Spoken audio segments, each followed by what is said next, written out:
In this video, we are just going to look at a brief overview of the history of what are known as mega events. So the first question is, what exactly is a mega event? So mega events are characterized by several factors that differentiate them from other sporting events. First, they occur irregularly or infrequently. They also command a high level of public interest and media attention, especially if you're looking at the national or international level. And they also attract participants and or spectators from outside of the local region. Now, the size is not the sole factor of determining whether a sporting contest qualifies as a mega event. So, for example, the annual Honolulu Marathon attracts about 30,000 runners. Roughly half of them travel to Hawaii from Japan.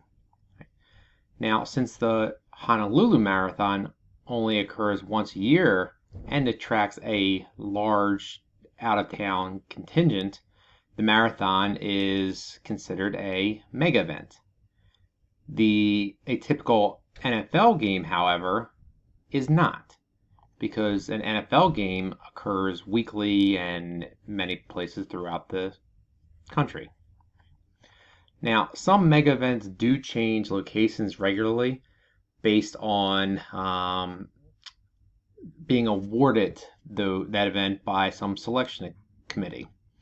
The Summer and Winter Olympics, for example, and the World Cup have a committee that determines where the events will be found. This also happens with the Super Bowl, major All-Star games, NCAA championships, and so forth. So let's talk about the first mega event, and that is the ancient Olympics.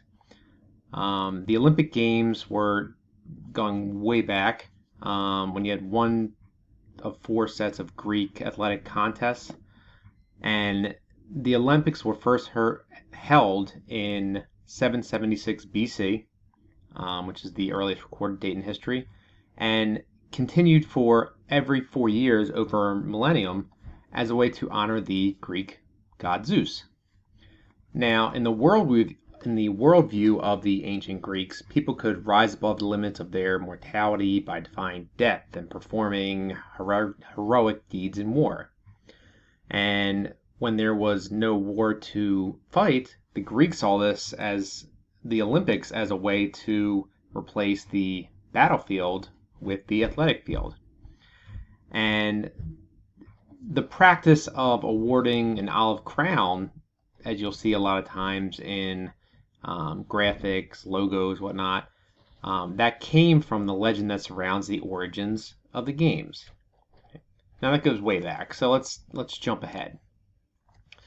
So, as the British came to dominate the economic, political, and culture of Europe in the 18th century, they had a brand of what was known as muscular Christianity, and that was becoming more important in social and political circles.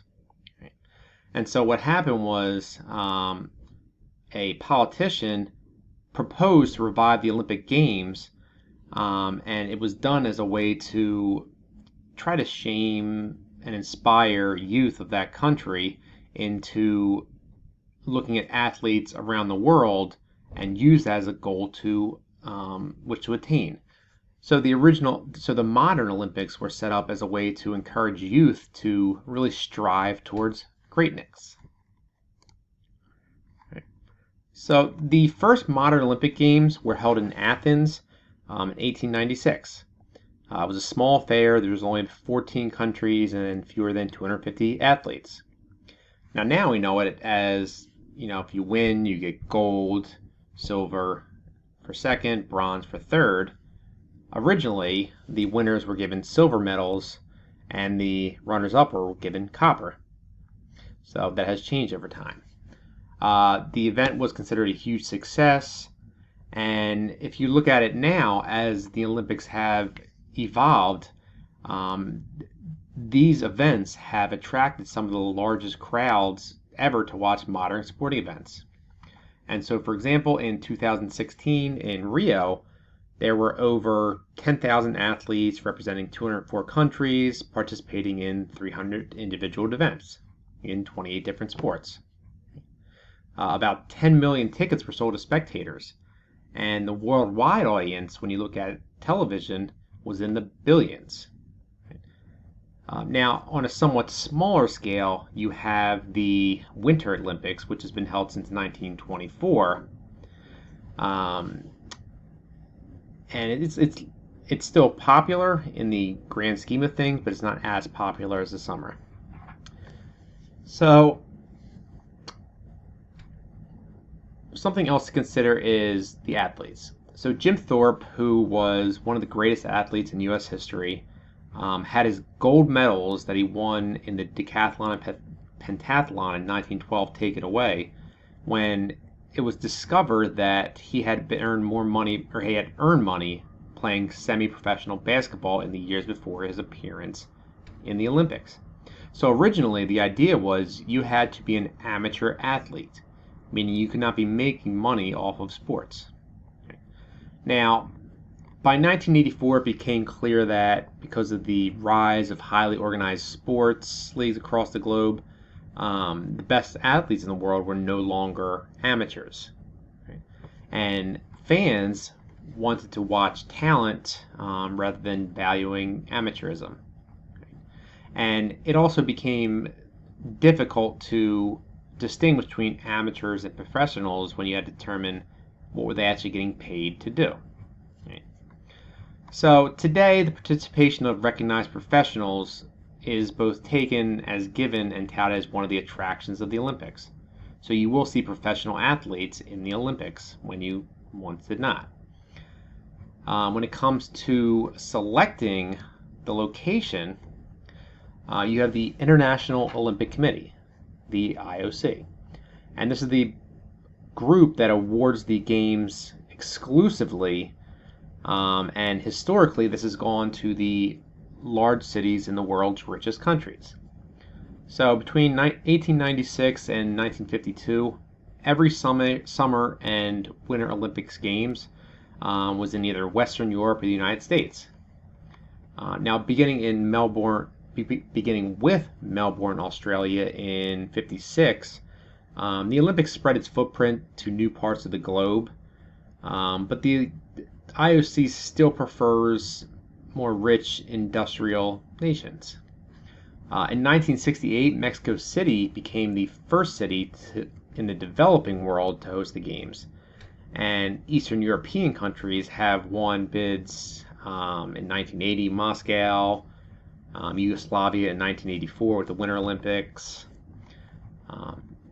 Beijing hosted the 2008 Summer Olympics and the 2022 Winter Olympics. In 2016, Rio de Janeiro became the first South African country to host a game. Another big major international mega sporting event is the FIFA World Cup.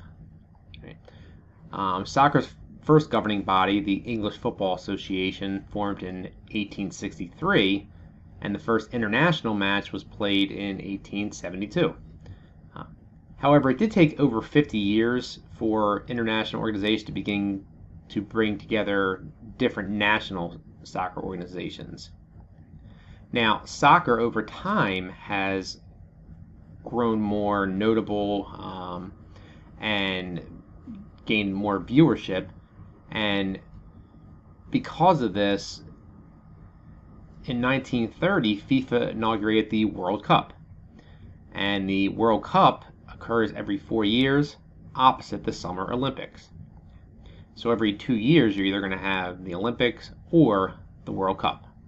Sorry, the Summer Olympics or the World Cup. And so that's just a brief overview of the history of the mega events.